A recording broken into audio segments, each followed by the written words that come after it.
நான் பார்த்ததிலே அவள் ஒருத்தியைத்தான் நல்ல அழகி என்பேன், நல்ல அழகி என்பேன்.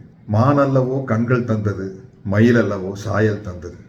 இந்த பாடல் வரிகளெல்லாம் சரோஜாதேவி அவர்களுக்காகவே எழுதப்பட்ட பாடல் வரிகள். மக்கள் திலகத்தின் ரசிகர்கள், நடிகர் திலகத்தின் ரசிகர்கள், காதல் மன்னன் ஜெமினி கணேசன் ரசிகர்கள் அத்தனை பேரும் சரோஜாதேவி மேடத்தினுடைய ரசிகர்கள் தான். அவங்க தமிழில் மட்டும் இல்லாமல் தெலுங்கு, கன்னடம், மலையாளம், ஹிந்தின்னு எல்லா லாங்குவேஜ்லேயும் ஒரு முடிசூடா ராணியாக இருந்தாங்க. அதான் உண்மை. அவர்களுடைய கோடிக்கணக்கான ரசிகர்களில் நானும் ஒருத்தன். இன்னைக்கு தினம் பிளாக் அண்ட் ஒயிட் பாடல் காட்சிகளை ஒரு முறையாவது நான் பார்ப்பேன். குறிப்பாக மக்கள் தலம் சரோஜாதேவி அவர்களின் ஜோடி பாடல்கள், நடிகர் தலம் சரோஜாதேவி அவர்களின் ஜோடி பாடல்கள், ஜெமினி கணேசன் சரோஜாதேவி அவர்களின் ஜோடி பாடல்கள், அப்படி ஒரு ஃபோட்டோஜெனிக் ப்ரெசன்ஸ் அவங்க கிட்ட இருக்கும். அருமையான நடிகை, பல வெற்றி படங்களை கொடுத்தவங்க. அவர்களை இழந்து வாடும் இந்திய திரையுலகத்திற்கே என்னுடைய ஆழ்ந்த இரங்கல்களை தெரிவித்துக் கொள்கிறேன்.